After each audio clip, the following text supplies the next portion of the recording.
Dans l'Europe du Moyen-Âge, rien n'empêche la coexistence de la délicatesse la plus raffinée avec la brutalité la plus féroce. La culture de cour, l'art et le code de l'honneur de la chevalerie n'y sont en rien incompatibles avec la violence des mœurs. Terre, influence, richesse, château, femmes, tout se gagne au combat. Les croisades en Terre Sainte vont conférer à cette brutalité un caractère sacré.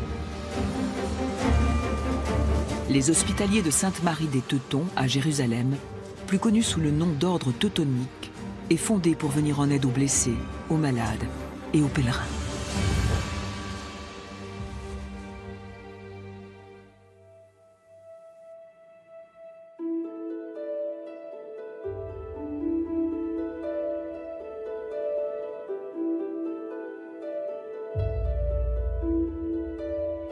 Après avoir été chassés de la Terre Sainte par les musulmans, les chevaliers de l'ordre teutonique, dits chevaliers à la croix noire, s'établissent dans un territoire situé au nord de la Pologne. Ils y créent un État florissant qui se développera pendant 2 siècles. Quand tout va bien, l'argent fructifie de lui-même et chaque investissement génère un profit. Mais un beau jour, un ver se glisse imperceptiblement dans la pomme la plus vermeille du monde et la ronge de l'intérieur. Tel le ver bien nourri, l'ordre prospère et avec lui ses citadins et ses paysans, sans oublier ses moines. L'ardeur au travail de la population, les monopoles commerciaux et de larges débouchés pour ses exportations ont contribué à l'enrichissement de l'ordre teutonique, dont le sentiment de réussite était pleinement justifié. Mais c'est précisément là que résidait le danger. Aveuglé par son succès financier, l'ordre n'a pas vu venir les progrès économiques de peuples voisins qu'il dédaignait. Fondé au XIIIe siècle, Kernavė est la première capitale du Grand-Duché de Lituanie.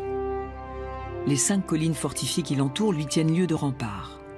Les chevaliers teutoniques mettront plus d'1 siècle à évangéliser la Lituanie par la force, les païens de cette contrée leur opposant plus de résistance que les Prussiens.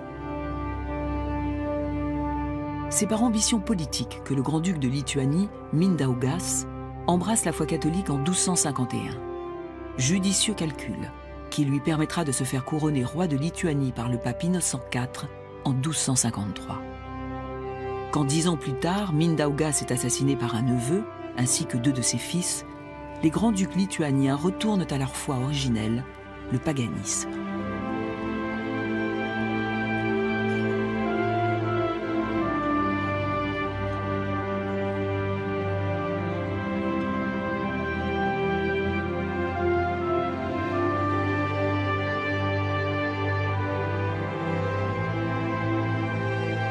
Au cours des opérations militaires qu'ils vont mener par la suite, les Lituaniens se révéleront féroces au combat. Vers 1311, le grand-duc lituanien Vytenis se lance dans une expédition dévastatrice sur un territoire appartenant à l'ordre teutonique. 4000 cavaliers l'accompagnent, déterminés à rafler un maximum d'esclaves et de butin.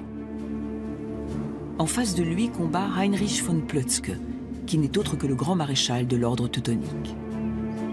Juste derrière le village de Wopławki, s'élève une petite colline surnommée la colline de sang.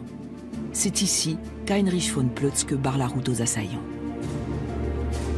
Une pierre de granit sur laquelle on a gravé 2 épées commémore l'épisode sanglant qui s'ensuit. Vytenis poste ses troupes sur la colline où sont aussi exposées les charrettes d'otages. Ils sont 1400, femmes et enfants confondus. Un détail d'importance lui échappe cependant. L'infanterie de l'ordre teutonique rassemble les fils, maris et pères des femmes et enfants faits prisonniers. La grosse cavalerie est la première à charger.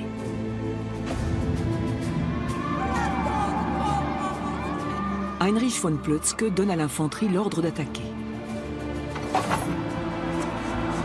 Les soldats de l'ordre forcent rageusement le passage de la ligne de front, envahissent le camp et libèrent leurs femmes et enfants.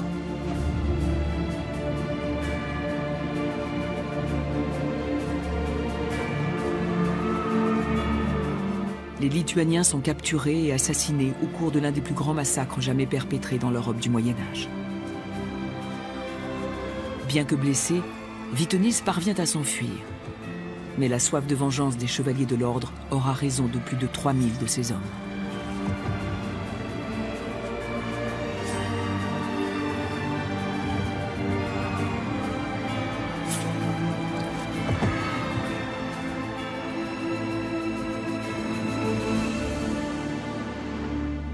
Les chevaliers à la Croix Noire veulent renforcer leur armée, ne serait-ce que pour consolider leurs frontières. Dans les monastères, on recrute des combattants chrétiens. Le grand maître Charles de Trèves lance une campagne très offensive pour convaincre l'Occident d'envoyer une nouvelle mission évangélisatrice en Lituanie. Si son but ultime est de soumettre les Lituaniens, il agit aussi dans un esprit de prosélytisme.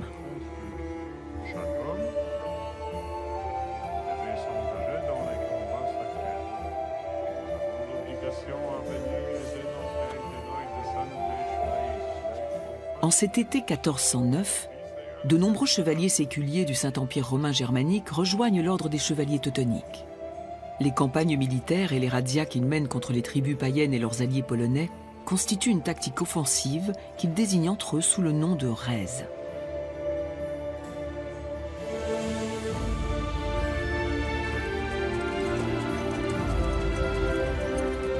Durant ces longues chevauchées vers l'est à travers des terres hostiles, les chevaliers s'exposent à 1000 dangers. Sur la route de Marienbourg, ces invités de l'ordre venus de l'ouest sont attaqués et gardés en captivité jusqu'à ce qu'une rançon soit versée pour les libérer.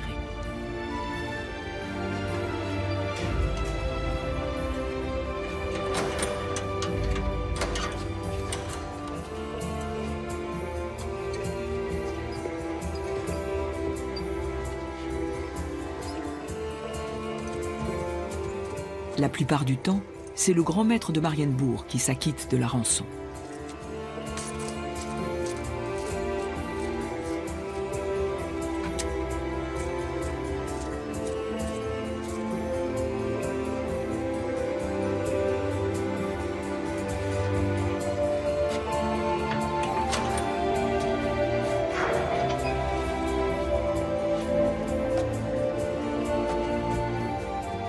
Parmi les recrues de haut rang, on compte Henri de Bolingbroke, futur comte de Derby et prince de Lancaster. 7 ans après cette mission, il sera couronné roi d'Angleterre sous le nom d'Henri IV, après avoir poussé Richard II à abdiquer.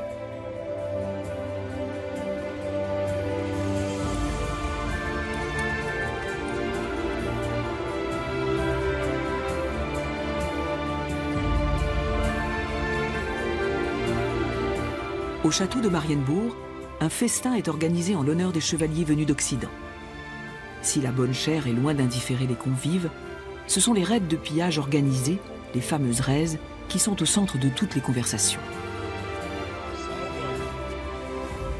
Mais les chevaliers doivent prendre leur mal en patience. Leur lourde armure les oblige à attendre que les marais, prairies, rivières et étangs soient gelés pour partir à l'assaut de l'ennemi.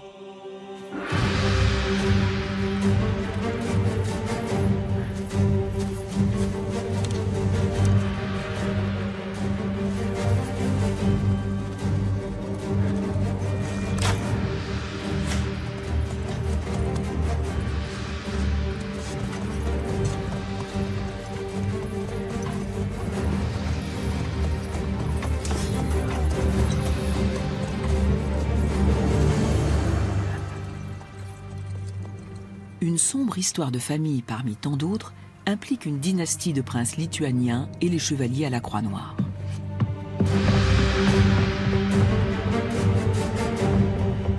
Dans sa lutte pour l'accession au trône, Jogaila s'allie avec l'ordre teutonique ennemi contre son oncle Kęstutis et Vytautas le Grand, le fils de celui-ci. Le fait que Vytautas parvienne à déjouer le piège qu'on lui a tendu au château de Trakai tient du miracle.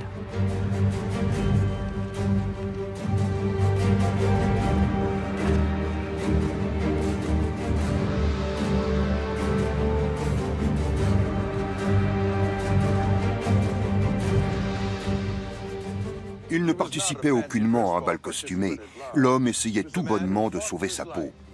Le duc Vytautas, fils de Kęstutis, s'était glissé dans les habits de sa femme pour s'évader incognito. Son geôlier n'était autre que son cousin, le duc Jogaila, futur roi de Pologne, qui le retenait en captivité après avoir mené une guerre civile sanglante pour la couronne. Les deux cousins, Vytautas et Jogaila, fils respectifs des frères Kęstutis et Algirdas, se livraient une guerre sans merci. Si Jogaila n'était pas le plus fort des prétendants au titre de grand-duc, il était largement le plus intelligent. Loin de le déranger, les raids teutoniques faisaient bien son affaire. Jogaila s'était allié avec l'ordre teutonique contre ses plus redoutables adversaires, Kęstutis et son fils Vytautas. Les chevaliers à la Croix Noire ne peuvent que se réjouir de ces dissensions qui affaiblissent les deux cousins lituaniens. Le château de Trakai est le théâtre des intrigues qu'ils fomentent à tour de rôle pour se nuire mutuellement.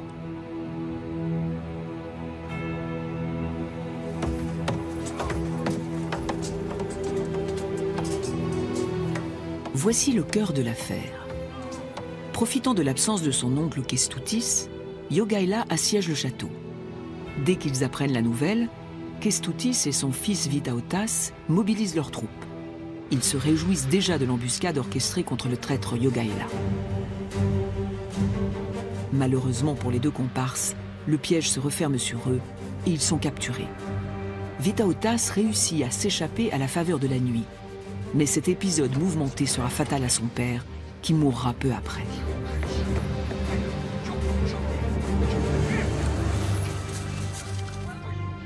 Vytautas part se réfugier à Marienbourg, siège de l'ordre teutonique. Les chevaliers à la Croix Noire vont en profiter pour monter les deux cousins prétendant au trône l'un contre l'autre. Vytautas propose un marché au grand maître pour contrer Jogaila. Sa soif de vengeance est telle qu'il se fait baptiser. Les voies du Seigneur sont impénétrables.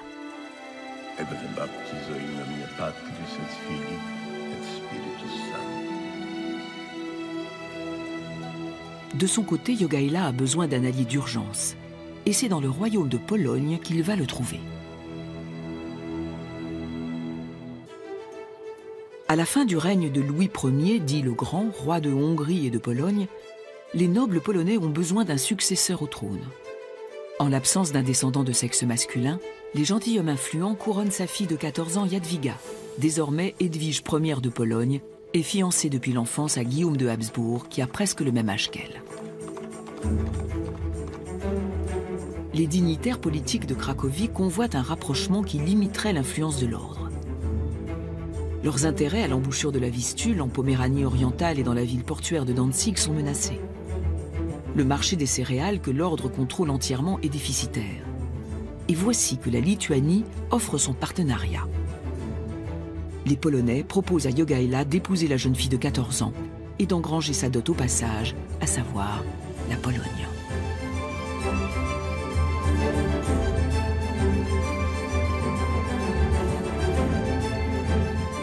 Au désespoir, Jadwiga aurait essayé de forcer la porte du château à la hache pour faire entrer son premier prétendant, Guillaume de Habsbourg.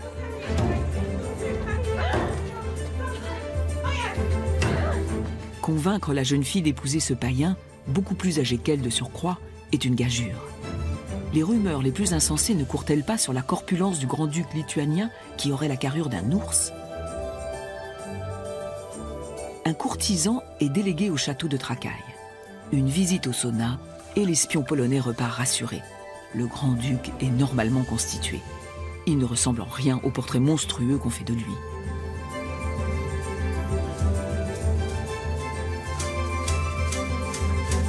À Cracovie, les échos qui parviennent aux oreilles de Jadwiga sont de bon augure.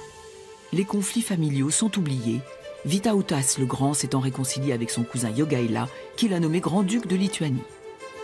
La jeune Jadwiga se trouve ainsi sacrifiée sur l'autel de la raison d'État polono-lituanienne, qui, elle, triomphe.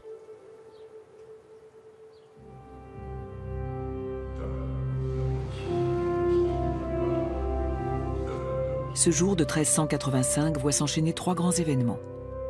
Le baptême, le mariage et le couronnement à Cracovie de Jogaila sous le nom de Ladislas Jagellon.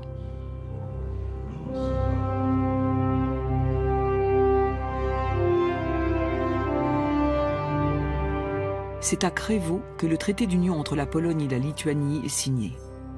Le nouvel État est plus grand que la France et l'Allemagne d'aujourd'hui réunies. Son roi deviendra sous le nom de Ladislas II de Pologne l'un des plus grands souverains de l'Europe centrale et orientale. L'ordre teutonique était loin d'être enchanté, mais il en fallait plus pour qu'il soit vraiment inquiété. Cette étrange alliance ne tenait qu'à un fil. Les deux cousins se haïssaient et n'étaient mus que par leur ambition farouche de se frayer un chemin jusqu'au pouvoir. Le premier devint roi des Polonais, peuple fier et plein de défiance. Le second, grand-duc des Lituaniens, fraîchement reconverti au catholicisme. Personne ne donnait cher de cet attelage hasardeux. Les diplomates chevronnés de l'ordre pensaient qu'ils n'en feraient qu'une bouchée. Mais cette union qu'on croyait éphémère devait tenir pendant 400 ans.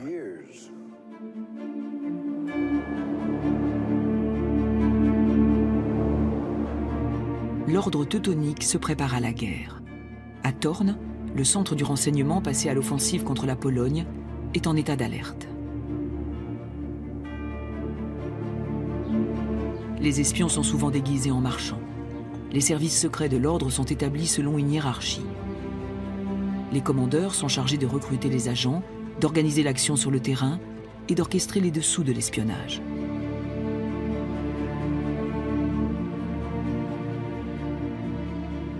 Les espions de l'ordre teutonique ont les yeux partout et l'oreille aux aguets. Ils sont grassement payés. Un Polonais d'origine noble, proche de Ladislas Jagellon, sachant lire et écrire et pour qui la cour royale de Cracovie n'a pas de secret, perçoit un salaire de 10 hryvnia, l'équivalent de 2,4 kg d'argent.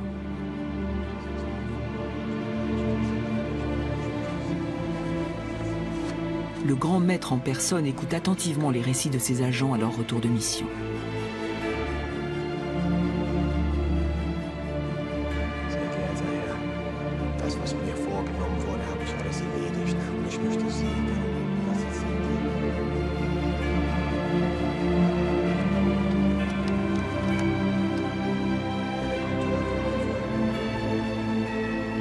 Et du côté de la Pologne, elle aussi avait ses espions, bien sûr.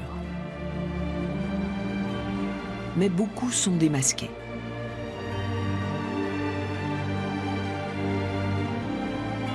À Mèves, dans les archives de la forteresse de l'Ordre, se trouve un rapport sur l'interrogatoire d'un espion polonais.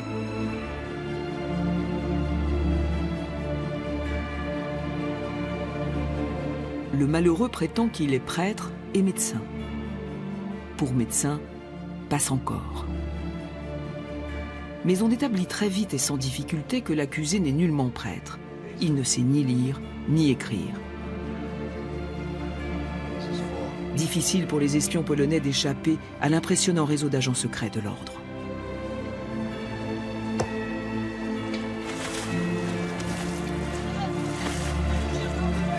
L'ordre ne connaît qu'une seule sanction.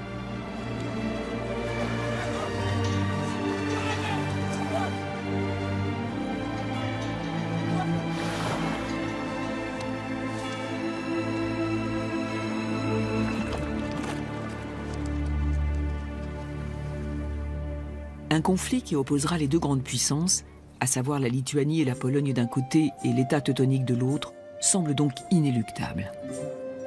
Les tentatives d'apaisement de la reine Edwige Ier de Pologne restent sans effet. S'il est vrai qu'elle est la bienvenue au château de Marienbourg, ni ses hôtes ni son époux ne partagent ses projets de paix.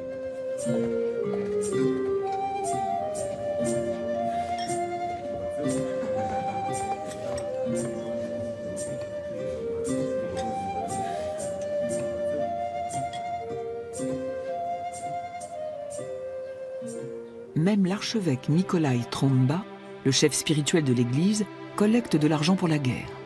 Lui, premier primat polonais, est bientôt en mesure de proposer une compagnie de cavalerie lourde.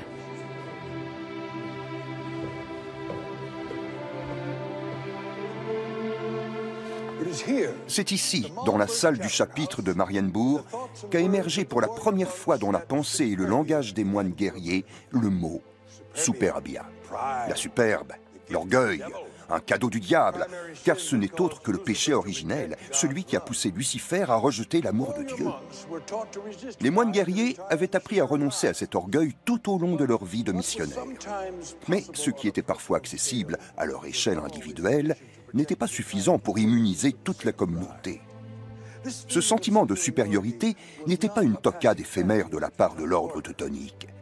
C'était la pierre angulaire de son système de pensée.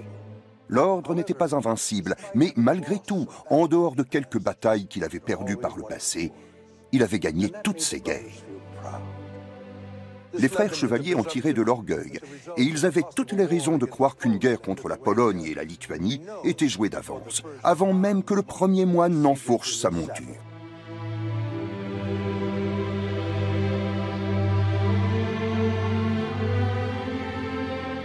Les chevaliers teutoniques ignorent superbement l'union entre la Pologne et la Lituanie. L'ambassadeur polonais Mikołaj Kurowski répond à cette offense par une provocation. Si toi, très honoré grand maître, tu diriges tes pas vers la Lituanie, sois certain que notre roi se rendra dans ton pays avec des armes. Pour le grand maître, c'est une déclaration de guerre. En cet été 1409, le coup d'envoi de la campagne de l'ordre est donné. Bromberg et Dobrindt sont bientôt occupés. Jagellon contre-attaque et reconquiert Bromberg. Pendant ce temps, dans la forêt, des pins géants sont abattus. Les troncs sont destinés à la construction d'un type de ponton flottant inédit.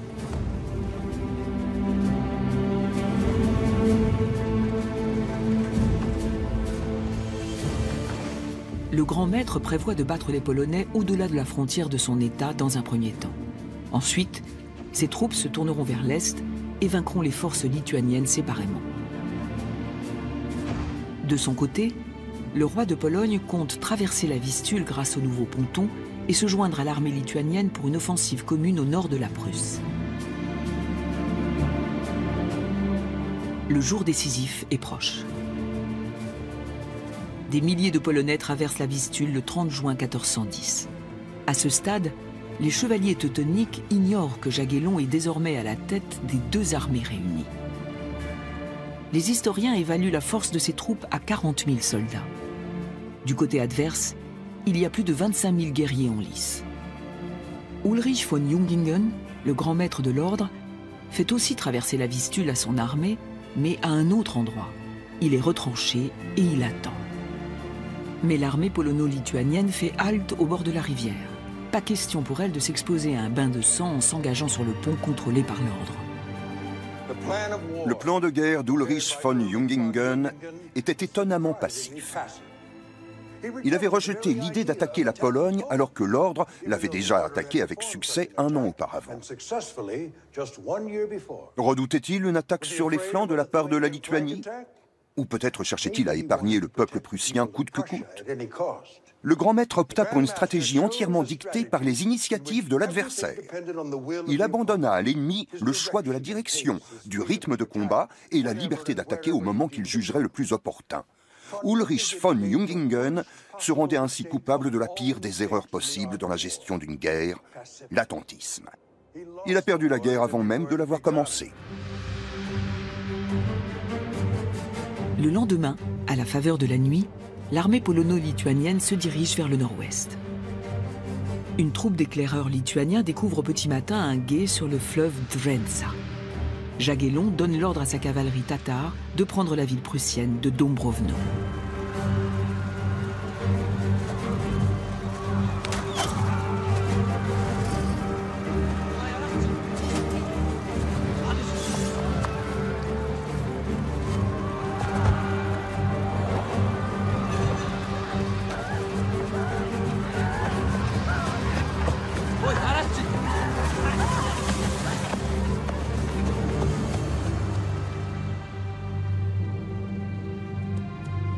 Dans le cercle des nobles et des dignitaires du roi se trouve un jeune secrétaire du nom de Zbigniew Oleśnicki. Le futur diplomate et cardinal apprend de son maître Ladislas Jagellon comment forcer un ennemi à l'action par la brutalité.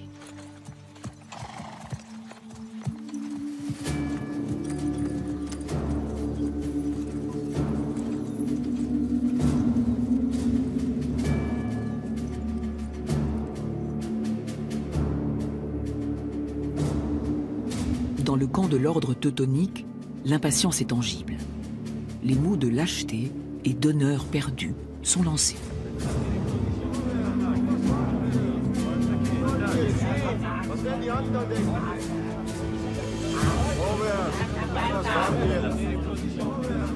Le grand maître Ulrich von Jungingen modifie ses plans.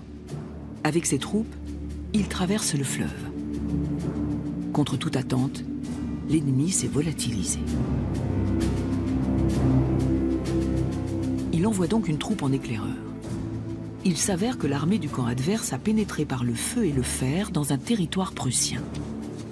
Nombreux sont les habitants de son pays à être dès lors menacés de connaître un sort comparable à celui qu'ont subi les habitants de Dombrovno. La provocation de Ladislas a l'effet escompté. Ulrich von Jungingen donne l'ordre de battre immédiatement en retraite. Ainsi, l'armée polono-lituanienne ne pourra pas pénétrer davantage dans ces terres. Ladislas Jagellon n'attendait que ça.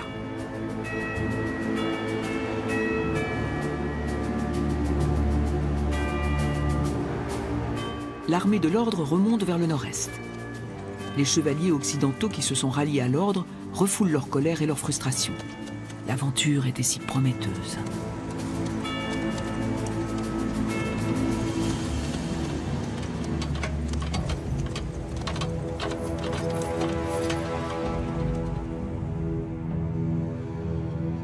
Au point du jour, l'armée atteint le village de Tannenberg, Grunwald en polonais. La bataille qui va se dérouler ici, l'une des plus grandes et des plus terribles du Moyen-Âge, se soldera par le déclin de l'état des moines.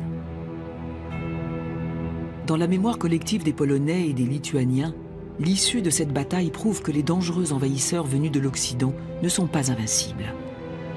Les chevaliers à la Croix Noire forment un ordre de bataille, alors que Ladislas campe ses hommes dans la forêt. Les soldats de l'ordre sentent venir la fatigue. Ils ont hâte de se battre et leur attente interminable sous le soleil de plomb du mois de juillet les use. Les Polonais, eux, sont à l'ombre. Au lieu de donner l'ordre d'attaquer, Ladislas Jagellon décide de faire dire une messe, puis une seconde, histoire de gagner du temps. Ulrich von Jungingen ne veut pas prendre les devants. Il opte pour une provocation destinée à inciter l'ennemi au combat. Il offre 2 épées au roi.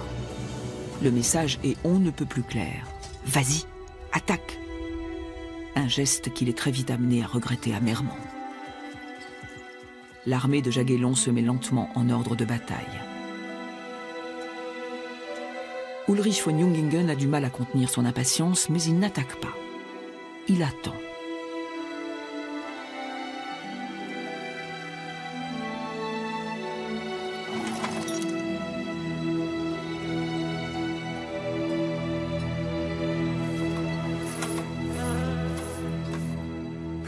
La patience à ses limites et celle de l'ordre teutonique était déjà atteinte.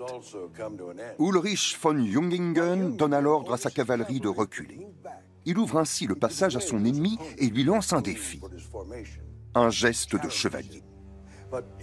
L'ennui, c'est que l'ennemi n'est pas un chevalier. Jagellon est un commandant farouchement déterminé à gagner cette bataille. Jagellon commande une armée, alors que Ulrich von Jungingen essaie de faire concorder ses ordres avec la tradition courtoise du tournoi. À trop vouloir agir en chevalier, il oublie la tactique et se demande à tout moment ce qu'un chevalier ferait à sa place. Jagellon attend toujours. Il sait que son adversaire s'épuise, qu'il a soif et qu'il est nerveux, et que ce genre d'ennemi est très enclin à commettre des erreurs. L'armée lituanienne attaque l'armée ennemie sur le flanc gauche, le côté où flottent les drapeaux des chevaliers occidentaux alliés. Mais brusquement, les Lituaniens font demi-tour et prennent la fuite, poursuivis par les Teutoniques. En réalité, il ne s'agit que d'une retraite feinte par Vytautas. C'est une manœuvre habile que les Tatars lui ont enseignée. Résultat, le corps de troupes principal n'est plus protégé.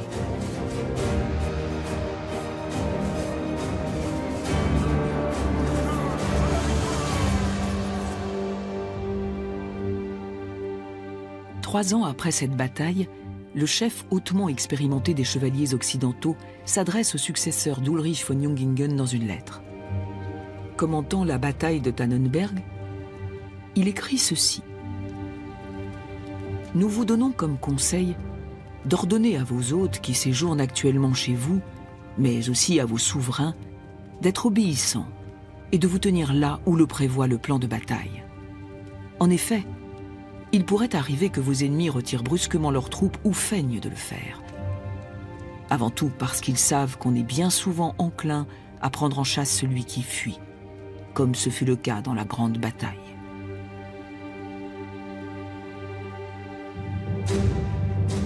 La cavalerie lourde d'Ulrich von Jungingen charge le centre polonais.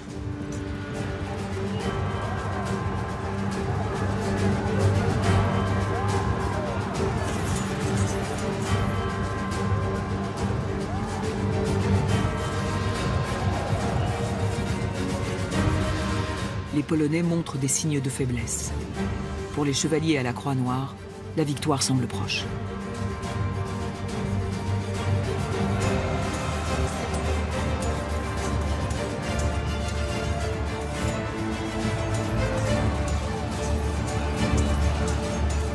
Jagellon donne l'ordre aux chevaliers polonais d'attaquer sur le flanc droit. La crise au centre est rapidement maîtrisée. Les cavaliers polonais parviennent peu à peu à refouler les chevaliers de l'ordre.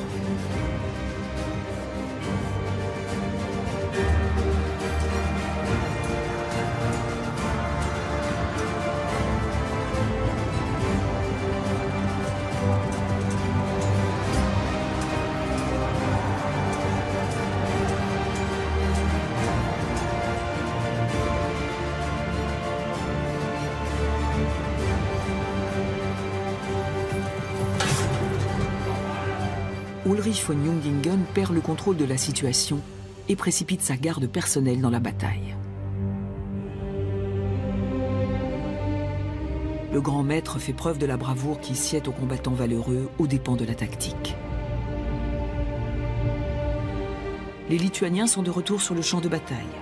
Les uns attaquent la garde personnelle du grand maître sur le flanc, tandis que les autres vont soutenir les cavaliers polonais aux prises avec l'armée des chevaliers à la croix de fer sur l'aile gauche de la formation.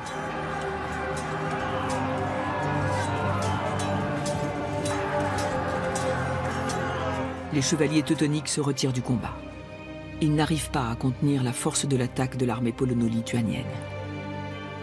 Le grand maître ordonne à son armée de battre en retraite. Le 15 juillet 1410, Ulrich von Jungingen meurt au combat. La chevalerie de l'ordre est encerclée de tous les côtés. Elle se désagrège. L'étau se resserre autour d'elle. Dans ses rangs, c'est la panique. Une partie de la chevalerie s'enfuit et regagne son camp. Une autre partie de l'armée de l'ordre rejoint les marais où elle est massacrée. Il n'y a aucun survivant.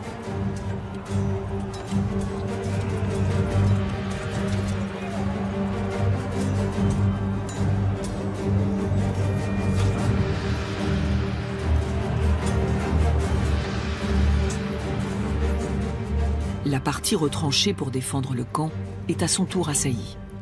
L'énorme ravitaillement et les hommes du grand maître tombent aux mains des soldats polonais.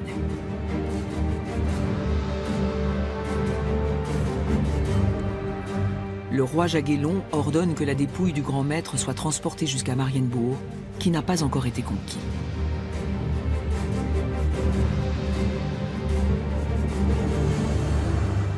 Cette bataille décisive ouvre la voie qui mène en Prusse. L'armée lituano-polonaise a besoin de 15 jours pour s'y rendre. En chemin, les Tatars pillent les villages prussiens. Les châteaux de l'ordre tombent aux mains des coalisés, sans résistance.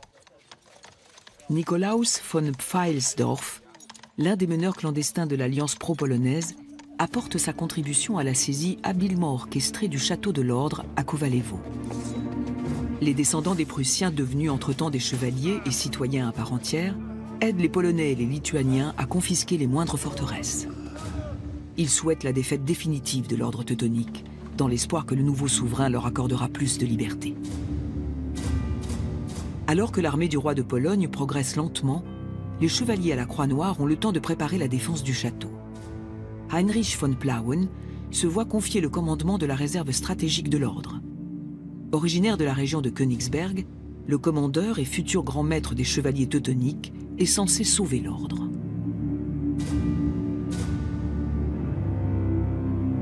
Il faut dire que c'est grâce à ses commandements que Marienbourg est toujours debout.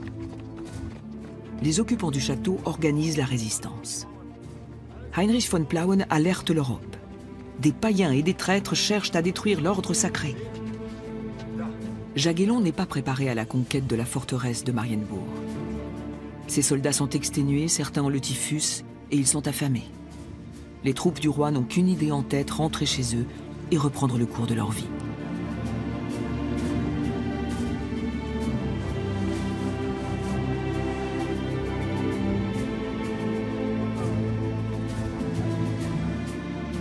Quand Jagellon renonce à assiéger le château et se retire, les chevaliers de l'ordre imposent une revanche sanglante à tous ceux qui ont trahi l'ordre. Les chevaliers prussiens et les citoyens qui ont soutenu les Polonais sont exécutés sur le champ. Leurs veuves sont néanmoins autorisées à récupérer leurs biens. Heinrich von Plauen est obligé d'augmenter les impôts pour pouvoir payer au roi polonais les réparations qu'il lui réclame. Les Prussiens n'ont pas l'intention d'obéir et ne veulent pas non plus financer une nouvelle armée contre la Pologne.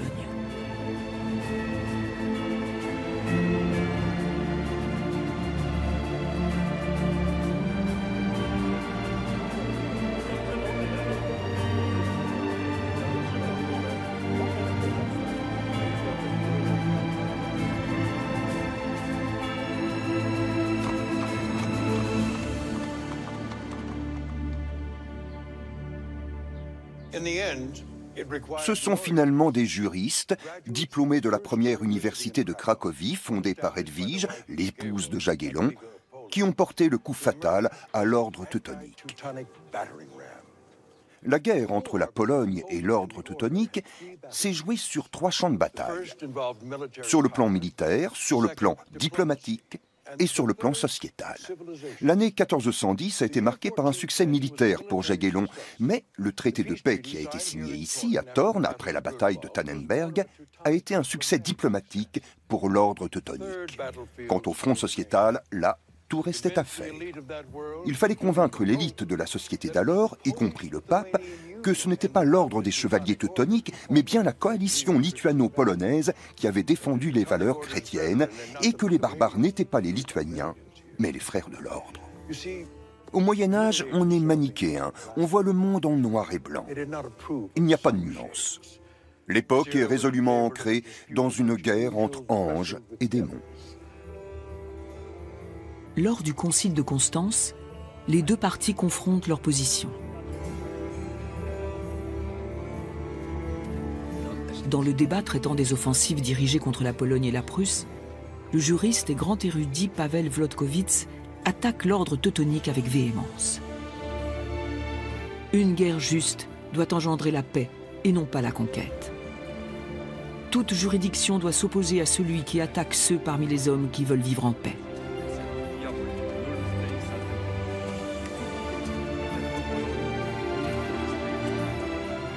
Agresser les peuples païens n'est pas tout à fait en accord avec l'attitude préconisée par la religion chrétienne, qui est d'aimer son prochain. Car croyant ou non, tous les hommes sont nos semblables.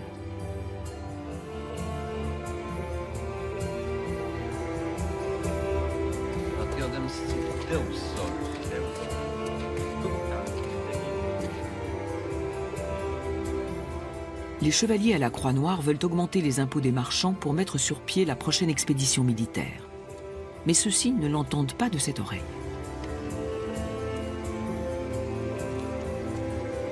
Sur les marchés européens, la demande en céréales, cuivre et autres matières premières continue de croître. Les marchands n'ont pas à se plaindre. Ils gagnent bien leur vie grâce à un échange de marchandises sans encombre et ils n'ont pas très envie de se laisser entraîner dans les turbulences de missions religieuses.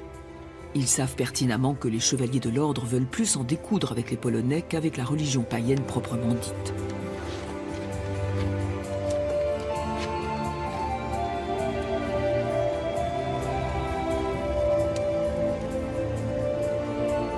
Les citoyens de l'état de l'ordre teutonique se montrent peu reconnaissants et peu loyaux. Ils fondent en 1440, 30 ans après la Grande Bataille, la Ligue de Prusse, aussi appelée Ligue contre la violence, qui a pour but de contrecarrer la superpuissance des chevaliers de l'ordre teutonique. Les marchés européens subissent un ralentissement dans le secteur des céréales. De nombreux marchands doivent se plier au prix fixé par l'ordre. Les chevaliers à la Croix Noire surmontent mal leur défaite à Tannenberg. Ils veulent se venger et cherchent du renfort auprès de mercenaires occidentaux. Ce château en ruine a appartenu aux Junkers de la famille von Dohna, dont les ancêtres sont venus autrefois en Prusse en tant que mercenaires de l'ordre.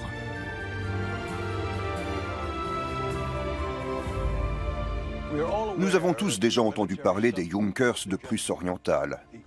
Ce sont eux qui incarnent l'ère moderne du militarisme allemand. Les Junkers prussiens, autrefois piliers de la dynastie des Hohenzollern, élite des armées allemandes, n'étaient ni les descendants de la population sédentaire, ni les chevaliers ou les citoyens installés en Prusse sous le contrôle de l'ordre.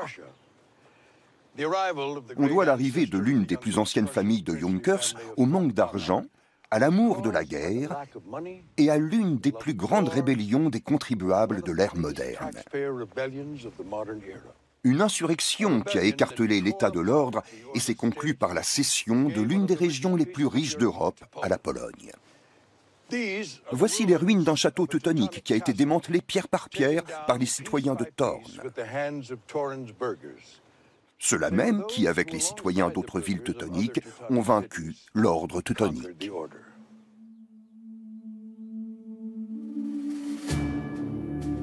Le soulèvement visant à défendre les droits des Prussiens polonais dégénère en 1454 dans la guerre de 13 ans. C'est avant tout un conflit d'intérêts entre le royaume de Pologne et un ordre de plus en plus affaibli.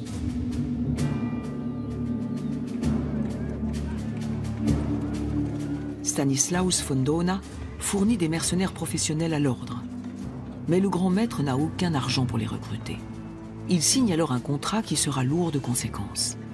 Pour s'offrir les services de mercenaires temporaires, l'ordre donne en gage des biens et des forteresses.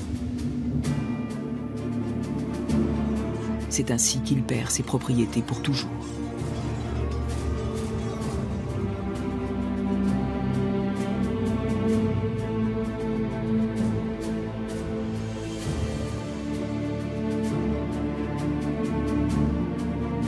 Les membres de la Ligue de Prusse parlent allemand tout comme leurs partenaires commerciaux à Cracovie.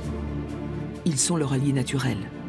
Des émigrés de l'Empire qui, attirés par un très bas niveau d'impôts et des privilèges, ont marché vers l'Est pour faire du commerce et des affaires dans les villes du royaume polonais.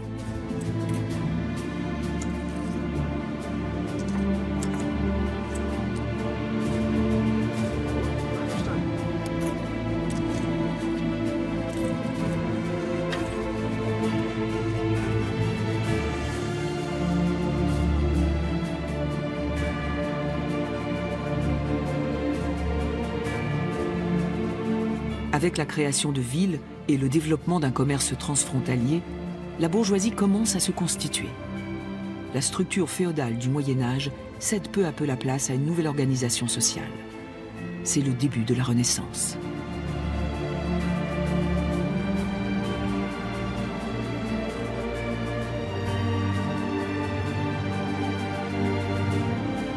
Les indemnités que l'ordre a dû verser à la Pologne après la défaite de Tannenberg le précipite lentement vers la faillite. Le grand maître Konrad von Ehrlichhausen donne en gage le château de Marienbourg qui n'a jamais encore été vaincu. Une délégation des habitants de Danzig favorable à la Pologne entre en pourparlers avec les mercenaires qui font la loi dans le château et leur font une proposition qui ne se refuse pas, de l'argent liquide. C'est en vain qu'un procureur de l'ordre rappelle aux mercenaires les lois de l'Évangile et leurs devoirs envers Dieu. Ces derniers se moquent de paroles pieuses. Seul l'argent les intéresse.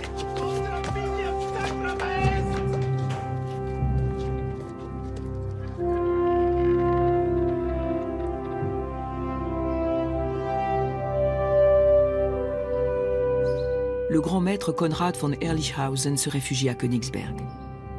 Il a mis longtemps à comprendre que l'histoire de la Prusse était désormais entre les mains des descendants des insurgés et des Polonais.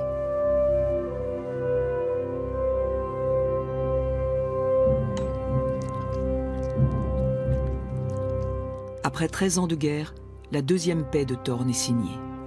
Nous sommes en 1466. L'État teutonique cède ses grandes villes au royaume de Pologne. Leurs habitants sont des descendants des Prussiens, des colons de langue allemande du Saint-Empire, des colons de Mazovie parlant polonais et de Lituanie parlant lituanien. Ils s'organisent en conseils et autres corps constitués. Tout ce monde avait plus d'argent à offrir aux mercenaires que l'ordre des chevaliers.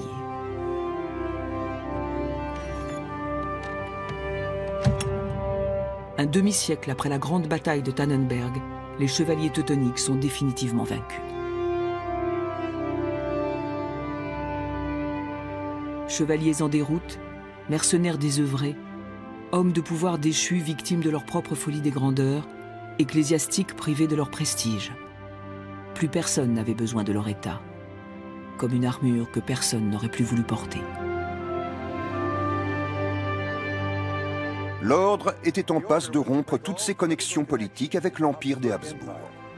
Les chevaliers teutoniques devinrent des vassaux de la couronne polonaise. Il était établi que 50% des membres de l'ordre devaient être issus de l'aristocratie polonaise. Mais cette condition n'a jamais pu être remplie pour la bonne raison qu'il ne s'est pas trouvé assez de volontaires en Pologne.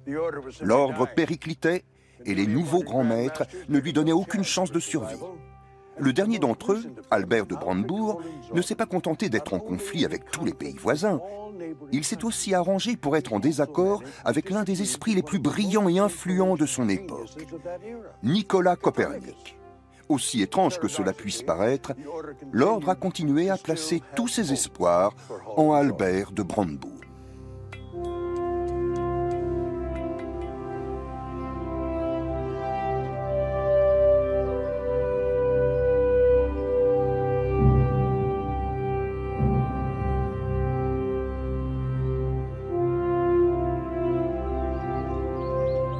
Au début du XVIe siècle, l'ordre teutonique va être directement lié à Nicolas Copernic.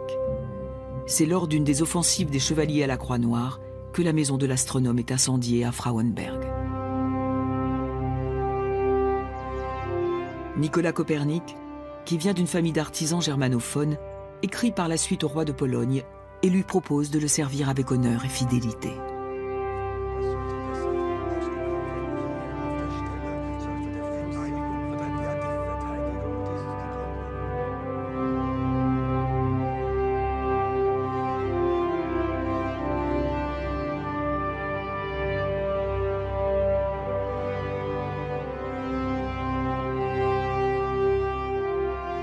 Pendant la Réforme, Martin Luther conseille Albert de Brandebourg.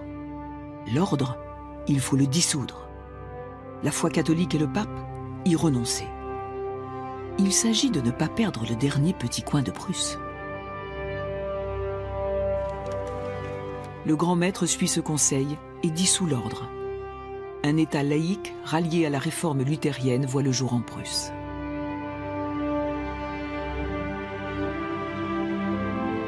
En cette année 1525, Albert de Brandebourg rend hommage au roi Sigismond Ier de Pologne, son oncle, en tant que suzerain de Prusse.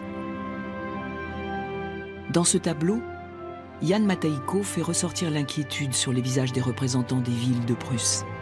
Peu surprenant quand on connaît la suite. Le duché est appelé à devenir l'une des provinces du royaume de Prusse qui sera soumise à la Pologne au XVIIIe siècle.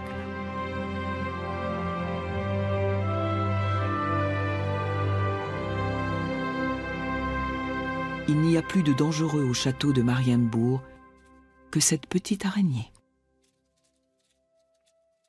C'est l'un des paradoxes de l'histoire allemande, que le duché de Prusse soit devenu le fer de lance dans l'union de l'Allemagne, car c'était de fait le moins national de tous les États.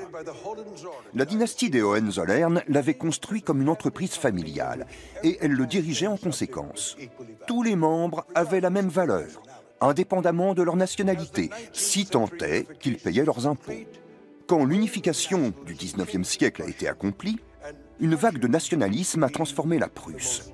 on se mit à utiliser le mot « prussien » pour désigner un Allemand profondément loyal. C'était avant le dénouement tragique des deux guerres mondiales, les crimes et la défaite du Troisième Reich. Il devait être mieux que les précédents, notre XXe siècle. Il n'aura plus le temps de le prouver, écrivait la Polonaise Wisława Szymborska, prix Nobel de littérature. Quant au XXIe siècle, il a encore une chance.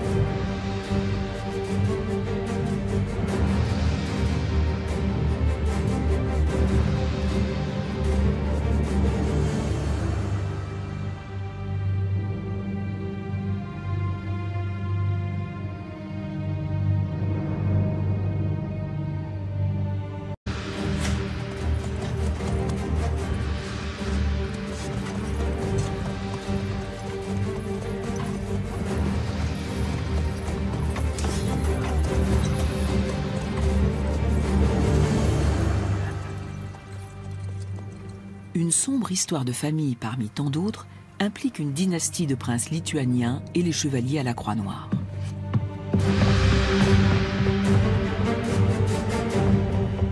Dans sa lutte pour l'accession au trône, Jogaila s'allie avec l'ordre teutonique ennemi contre son oncle Kęstutis et Vytautas le Grand, le fils de celui-ci.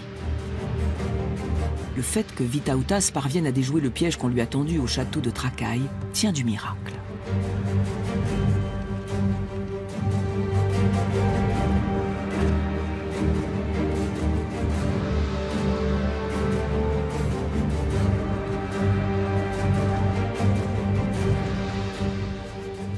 Il ne participait aucunement à un bal costumé. L'homme essayait tout bonnement de sauver sa peau. Le duc Vytautas, fils de Kęstutis, s'était glissé dans les habits de sa femme pour s'évader incognito. Son geôlier n'était autre que son cousin, le duc Jogaila, futur roi de Pologne, qui le retenait en captivité après avoir mené une guerre civile sanglante pour la couronne. Les deux cousins Vytautas et Jogaila, fils respectifs des frères Kęstutis et Algirdas, se livraient une guerre sans merci. Si Jogaila n'était pas le plus fort des prétendants au titre de grand-duc, il était largement le plus intelligent. Loin de le déranger, les raids teutoniques faisaient bien son affaire. Jogaila s'était allié avec l'ordre teutonique contre ses plus redoutables adversaires, Kęstutis et son fils Vytautas. Les chevaliers à la Croix Noire ne peuvent que se réjouir de ces dissensions qui affaiblissent les deux cousins lituaniens. Le château de Trakai est le théâtre des intrigues qu'ils fomentent à tour de rôle pour se nuire mutuellement.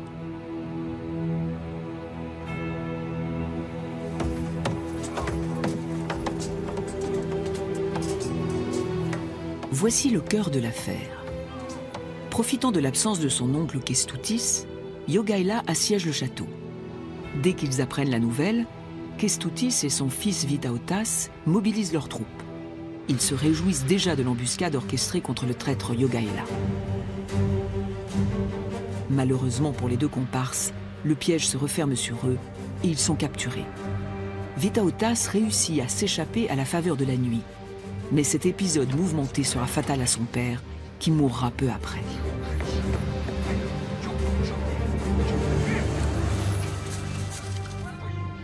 Vytautas part se réfugier à Marienbourg, siège de l'ordre teutonique.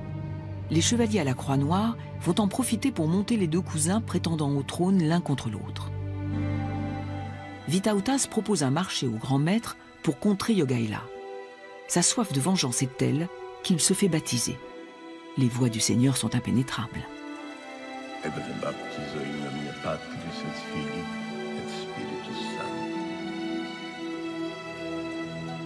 De son côté, Jogaila a besoin d'un allié d'urgence. Et c'est dans le royaume de Pologne qu'il va le trouver. À la fin du règne de Louis Ier, dit le Grand, roi de Hongrie et de Pologne, les nobles polonais ont besoin d'un successeur au trône. En l'absence d'un descendant de sexe masculin, les gentilshommes influents couronnent sa fille de 14 ans, Jadwiga, désormais Edwige Ier de Pologne, est fiancée depuis l'enfance à Guillaume de Habsbourg, qui a presque le même âge qu'elle. Les dignitaires politiques de Cracovie convoitent un rapprochement qui limiterait l'influence de l'ordre. Leurs intérêts à l'embouchure de la Vistule, en Poméranie orientale et dans la ville portuaire de Danzig sont menacés. Le marché des céréales que l'ordre contrôle entièrement est déficitaire. Et voici que la Lituanie offre son partenariat. Les Polonais proposent à Jogaila d'épouser la jeune fille de 14 ans et d'engranger sa dot au passage, à savoir la Pologne.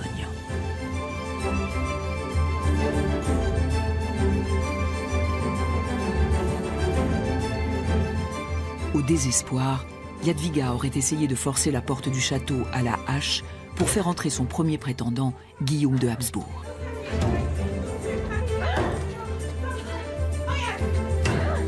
Convaincre la jeune fille d'épouser ce païen, beaucoup plus âgé qu'elle de surcroît, est une gageure. Les rumeurs les plus insensées ne courent-elles pas sur la corpulence du grand-duc lituanien qui aurait la carrure d'un ours? Un courtisan est délégué au château de Trakai. Une visite au sauna et l'espion polonais repart rassuré. Le grand-duc est normalement constitué. Il ne ressemble en rien au portrait monstrueux qu'on fait de lui.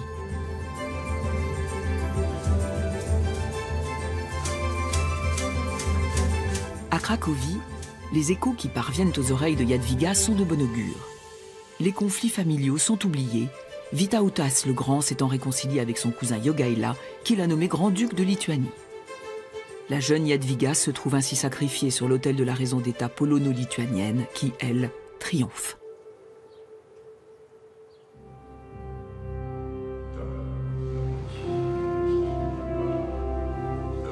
Ce jour de 1385 voit s'enchaîner 3 grands événements.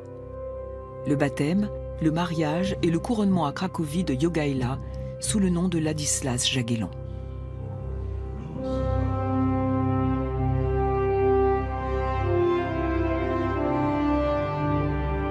C'est à Krzewo que le traité d'union entre la Pologne et la Lituanie est signé. Le nouvel État est plus grand que la France et l'Allemagne d'aujourd'hui réunies. Son roi deviendra sous le nom de Ladislas II de Pologne l'un des plus grands souverains de l'Europe centrale et orientale. L'ordre teutonique était loin d'être enchanté, mais il en fallait plus pour qu'il soit vraiment inquiété. Cette étrange alliance ne tenait qu'à un fil. Les deux cousins se haïssaient et n'étaient mus que par leur ambition farouche de se frayer un chemin jusqu'au pouvoir. Le premier devint roi des Polonais, peuple fier et plein de défiance. Le second, grand-duc des Lituaniens, fraîchement reconverti au catholicisme. Personne ne donnait cher de cet attelage hasardeux. Les diplomates chevronnés de l'ordre pensaient qu'ils n'en feraient qu'une bouchée. Mais cette union qu'on croyait éphémère devait tenir pendant 400 ans.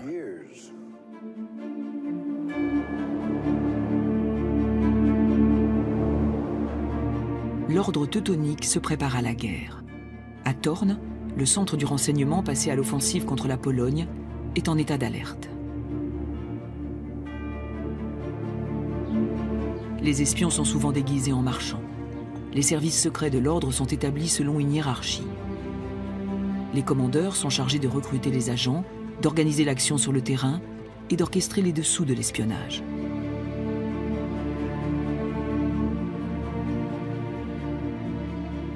Les espions de l'ordre teutonique ont les yeux partout et l'oreille aux aguets. Ils sont grassement payés. Un Polonais d'origine noble, proche de Ladislas Jagellon, sachant lire et écrire et pour qui la cour royale de Cracovie n'a pas de secret, perçoit un salaire de 10 hryvnia, l'équivalent de 2,4 kg d'argent.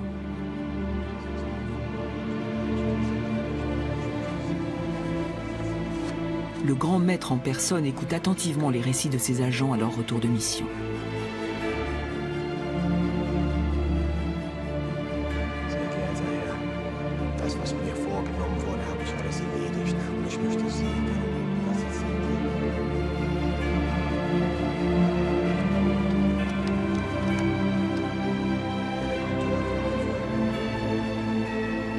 Et du côté de la Pologne, elle aussi avait ses espions, bien sûr.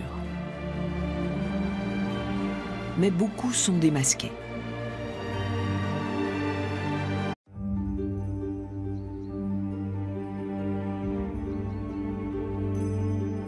Dans l'Europe du Moyen-Âge, rien n'empêche la coexistence de la délicatesse la plus raffinée avec la brutalité la plus féroce. La culture de cour, l'art et le code de l'honneur de la chevalerie n'y sont en rien incompatibles avec la violence des mœurs. Terre, influence, richesse, château, femmes, tout se gagne au combat. Les croisades en Terre Sainte vont conférer à cette brutalité un caractère sacré. Les hospitaliers de Sainte-Marie des Teutons à Jérusalem, plus connus sous le nom d'ordre teutonique, est fondé pour venir en aide aux blessés, aux malades et aux pèlerins.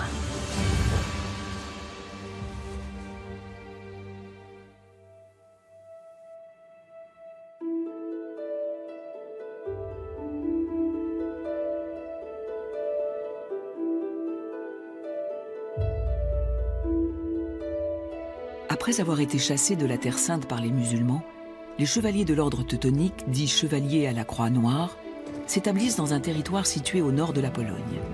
Ils y créent un État florissant qui se développera pendant 2 siècles.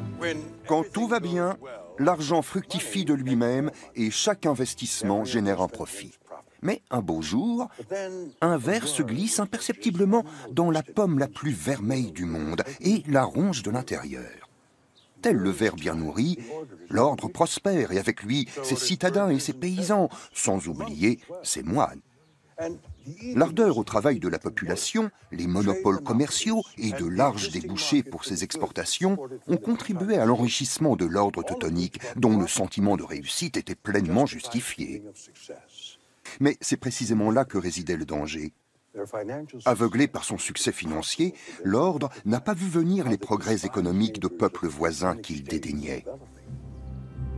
Fondé au XIIIe siècle, Kernavė est la première capitale du Grand-Duché de Lituanie.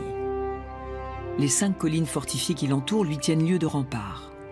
Les chevaliers teutoniques mettront plus d'1 siècle à évangéliser la Lituanie par la force, les païens de cette contrée leur opposant plus de résistance que les Prussiens. C'est par ambition politique que le grand-duc de Lituanie, Mindaugas, embrasse la foi catholique en 1251.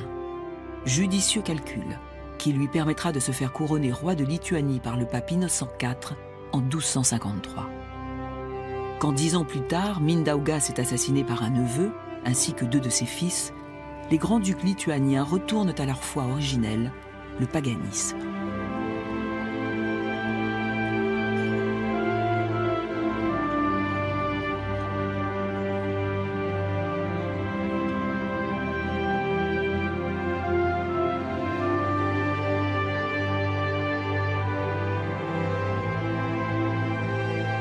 Au cours des opérations militaires qu'ils vont mener par la suite, les Lituaniens se révéleront féroces au combat.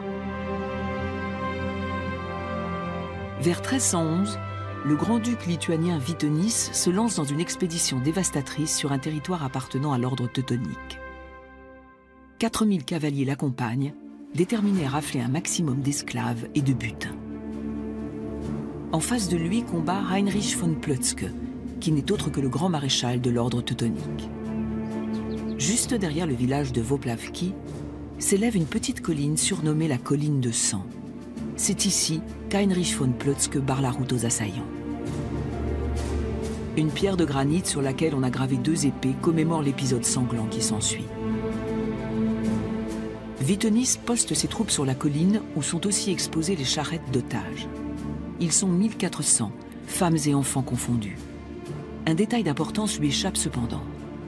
L'infanterie de l'ordre teutonique rassemble les fils, maris et pères des femmes et enfants faits prisonniers. La grosse cavalerie est la première à charger.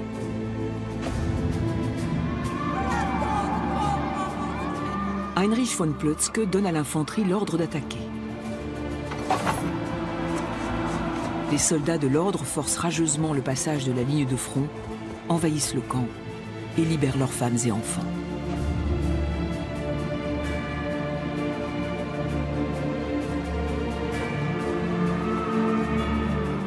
Les Lituaniens sont capturés et assassinés au cours de l'un des plus grands massacres jamais perpétrés dans l'Europe du Moyen-Âge. Bien que blessé, Vytenis parvient à s'enfuir.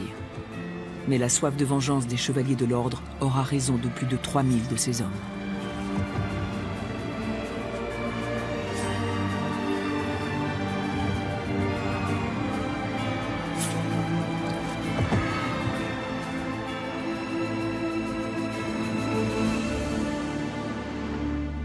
les chevaliers à la Croix Noire veulent renforcer leur armée, ne serait-ce que pour consolider leurs frontières. Dans les monastères, on recrute des combattants chrétiens.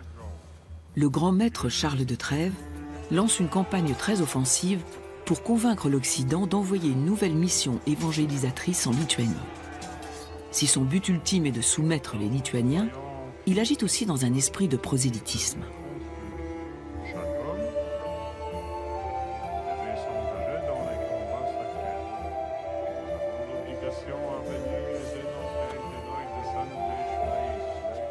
En cet été 1409, de nombreux chevaliers séculiers du Saint-Empire romain germanique rejoignent l'ordre des chevaliers teutoniques. Les campagnes militaires et les razzias qu'ils mènent contre les tribus païennes et leurs alliés polonais constituent une tactique offensive qu'ils désignent entre eux sous le nom de Rèze.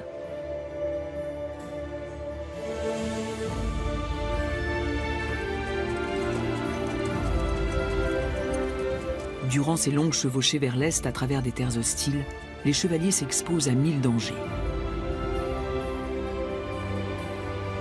Sur la route de Marienbourg, ces invités de l'ordre venus de l'ouest sont attaqués et gardés en captivité jusqu'à ce qu'une rançon soit versée pour les libérer.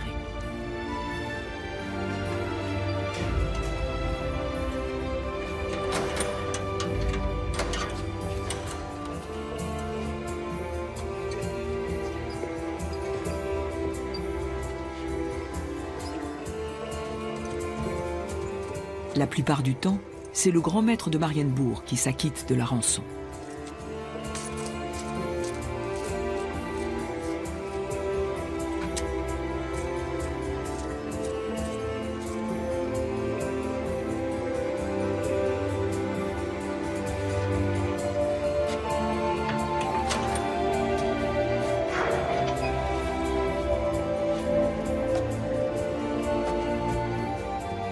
Parmi les recrues de haut rang, on compte Henri de Bolingbroke, futur comte de Derby et prince de Lancaster. 7 ans après cette mission, il sera couronné roi d'Angleterre sous le nom d'Henri IV, après avoir poussé Richard II à abdiquer.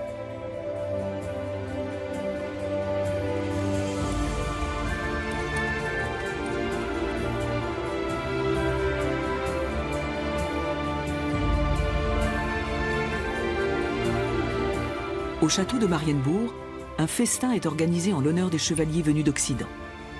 Si la bonne chère est loin d'indifférer les convives, ce sont les raids de pillage organisés, les fameuses raises, qui sont au centre de toutes les conversations. Mais les chevaliers doivent prendre leur mal en patience. Leur lourde armure les oblige à attendre que les marais, prairies, rivières et étangs soient gelés pour partir à l'assaut de l'ennemi.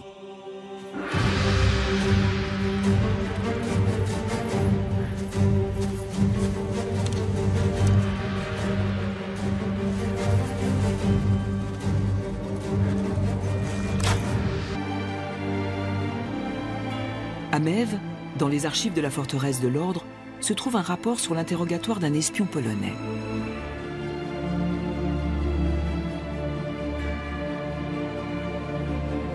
Le malheureux prétend qu'il est prêtre et médecin.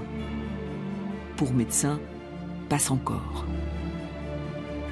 Mais on établit très vite et sans difficulté que l'accusé n'est nullement prêtre. Il ne sait ni lire, ni écrire. Difficile pour les espions polonais d'échapper à l'impressionnant réseau d'agents secrets de l'Ordre.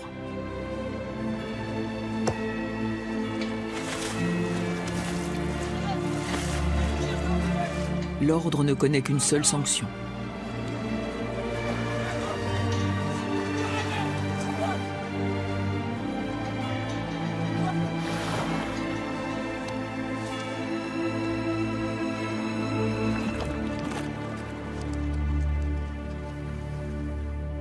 Un conflit qui opposera les deux grandes puissances, à savoir la Lituanie et la Pologne d'un côté et l'État teutonique de l'autre, semble donc inéluctable. Les tentatives d'apaisement de la reine Edwige Ier de Pologne restent sans effet. S'il est vrai qu'elle est la bienvenue au château de Marienbourg, ni ses hôtes ni son époux ne partagent ses projets de paix.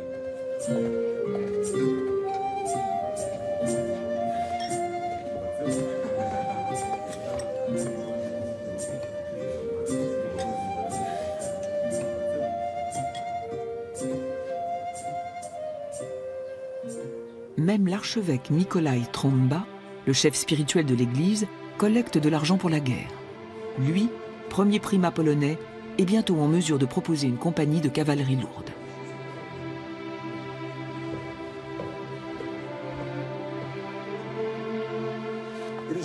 C'est ici, dans la salle du chapitre de Marienbourg, qu'a émergé pour la première fois dans la pensée et le langage des moines guerriers le mot « superbia ». La superbe, l'orgueil, un cadeau du diable, car ce n'est autre que le péché originel, celui qui a poussé Lucifer à rejeter l'amour de Dieu. Les moines guerriers avaient appris à renoncer à cet orgueil tout au long de leur vie de missionnaires. Mais ce qui était parfois accessible à leur échelle individuelle n'était pas suffisant pour immuniser toute la communauté. Ce sentiment de supériorité n'était pas une toquade éphémère de la part de l'ordre teutonique. C'était la pierre angulaire de son système de pensée. L'ordre n'était pas invincible, mais malgré tout, en dehors de quelques batailles qu'il avait perdues par le passé, il avait gagné toutes ses guerres. Les frères chevaliers en tiraient de l'orgueil, et ils avaient toutes les raisons de croire qu'une guerre contre la Pologne et la Lituanie était jouée d'avance, avant même que le premier moine n'enfourche sa monture.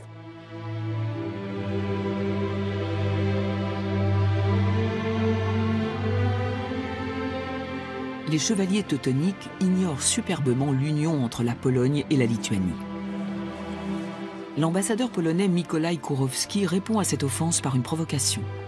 Si toi, très honoré grand maître, tu diriges tes pas vers la Lituanie, sois certain que notre roi se rendra dans ton pays avec des armes. Pour le grand maître, c'est une déclaration de guerre. En cet été 1409, le coup d'envoi de la campagne de l'ordre est donné. Bromberg et Dobrin sont bientôt occupés. Jagellon contre-attaque et reconquiert Bromberg. Pendant ce temps, dans la forêt, des pins géants sont abattus. Les troncs sont destinés à la construction d'un type de ponton flottant inédit.